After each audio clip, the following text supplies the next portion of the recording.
जय श्री कृष्णा। कृष्ण ज्ञान ऊर्जा में आप सबका स्वागत है। नारायण कहते हैं कि हे नारद, उसके पश्चात इंद्र गुरु बृहस्पति और अन्य देवों के साथ लेकर लक्ष्मी जी की प्राप्ति के लिए प्रसन्न मन से शीघ्र ही क्षीर सागर के तट पर गए। वहां उन्होंने अमूल्य रत्न की गुटिकाओं से युक्त कवच को गले में बांधकर पुनः पुनः उस दिव्य स्रोत का मन ही मन स्मरण किया और फिर सब लोगों ने भक्ति भाव पूर्वक कमल वासिनी लक्ष्मी का स्तवन किया।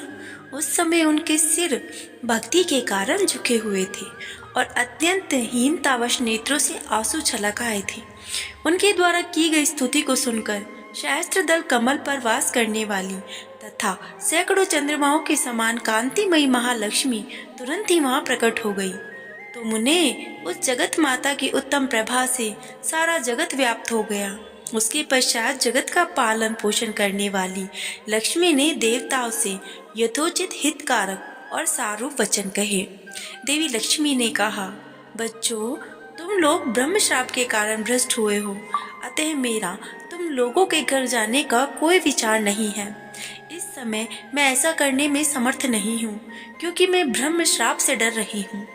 ब्राह्मण मेरे प्राण हैं, वे सदा मुझ में पुत्र से भी बढ़कर प्रिय हैं। वे ब्राह्मण जो कुछ देते हैं वही मेरी जीविका का साधन होता है। यदि वे विप्र प्रसन्नता पूर्वक मुझसे कहें तो मैं उनकी आज्ञा से चल सकूंगी। वे तपस्वी मेरी पूजा करने में समर्थ नहीं हैं। जब अभाग्य का समय आ जाता है तभी वे गुरु, ब्राह्मण, देव, सन्यासी तथा वैष्णव के द्वारा शापित होते हैं। जो सबके कारण ऐश्वर्यशाली, सर्वेश्वर और सनातन है, वे भगवान नारायण भी ब्रह्म श्राप के भय को जानते हैं। ब्राह्मण इसी बीच प्रचेता, क्रंतु, भृंगु, पुलह, पुलत्स्य, मरीचि, अत्रि, सनक, सनंदन, तीसरे सनातन साक्षात नारायण स्वरूप भगवान सनत कुमार, कपिल, आसुरी, वोंडु, पंचशिखा, दुर्वासा, कश्यप, अगस्त्य, गौतम इत्यादि वहां पधारी। स्वयं भगवान वशिष्ठ ये सभी ब्राह्मण हर्षपूर्ण चित्त से वहां पर आ गए। वे सभी ब्रह्म तेज से प्रज्वलित हो रहे थे। उनके मुखों पर मुस्कुराहट थी। उन्होंने अनेक प्रकार की पूजन सामग्री से भगवती देवी लक्ष्मी का पूजन किया और देवताओं ने उन्हें वन्य पदार्थों का नैवेद्य समर्पित किया।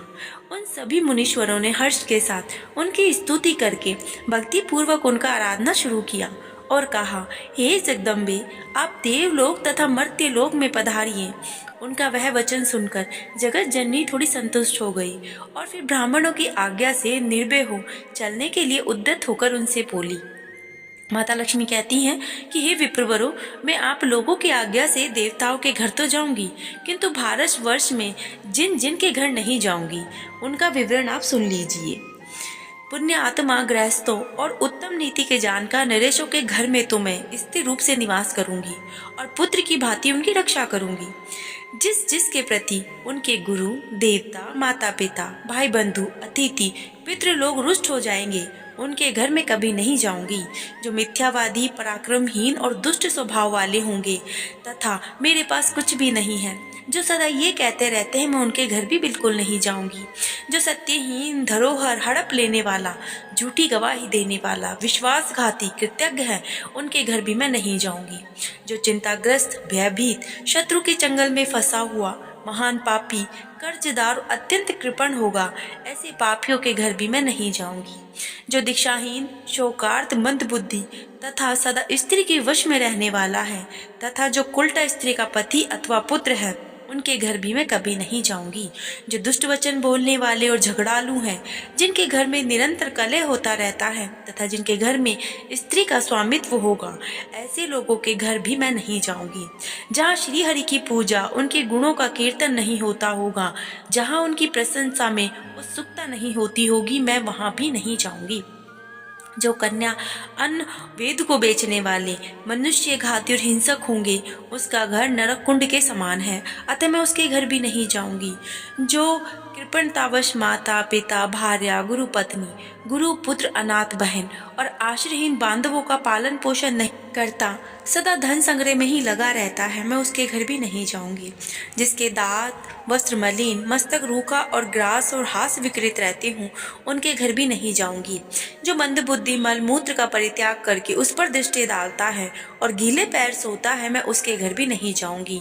जो बिना पैर धोए सोता है, गाढ़ निद्रा के वशीभूत होकर सोते समय नंगा हो जाता है तथा संध्या काल और दिन में शयन करने वाला है, मैं उनके घर भी नहीं जाऊंगी। जो पहले मस्तक पर तेल लगाकर पीछे उस तेल को अन्य अंगों पर स्पर्श कराता है अथवा सारे शरीर पर लगाता है, उसके घर भी मैं नहीं जाऊंगी। जो मस्तक और शरीर में तेल लगाकर मलमूत्र का त्याग करता है, नमस्कार करता है और पुष्प तोड़कर लेकर आता है, मैं उसके घर भी नहीं जाऊंगी।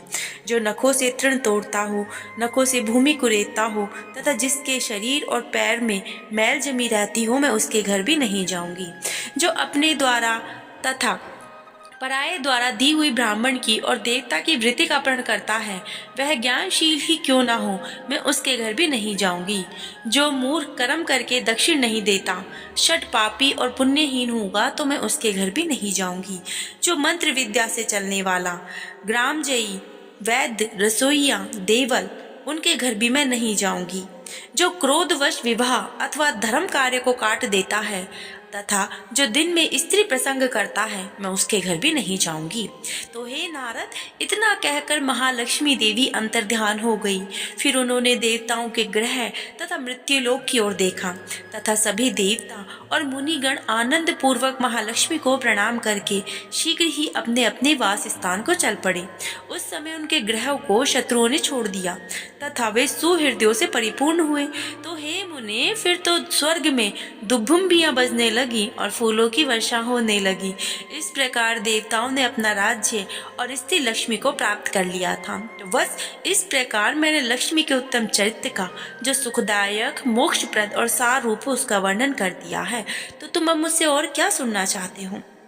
इस पर नारद जी कहते हैं कि हरि के अंश से उत्पन्न हुए महाभाग नारायण, आपकी कृपा से मैंने गणेश जी का सारा शुभ चरित्र सुन लिया है। किंतु ब्राह्मण विष्णु ने उस बालक के धड़ पर गजराज के 2 दांतों वाले मुख को जोड़ा था, फिर वह शिशु एक दंत कैसे हो गया, उसका दूसरा दांत कहाँ चला गया, वह प्रसंग मुझे बतलाने की कृपा करिए, क्योंकि आप तो सर्वेश्वर, सर्वज्ञ, कृपालु और भक्त वत्सल हैं। इसके बाद नारायण जी ने नारद जी को गणेश जी के एक दंत होने के प्रसंग को सुनाया था, जिसका हम कल सुनेंगे। आप सभी को श्री हरि विष्णु और माँ लक्ष्मी देवी स्वस्थ रखे और आप सबके सारे मनोरथ शीघ्र अतिशीघ्र पूर्ण करें। जय श्री कृष्णा, राधे राधे।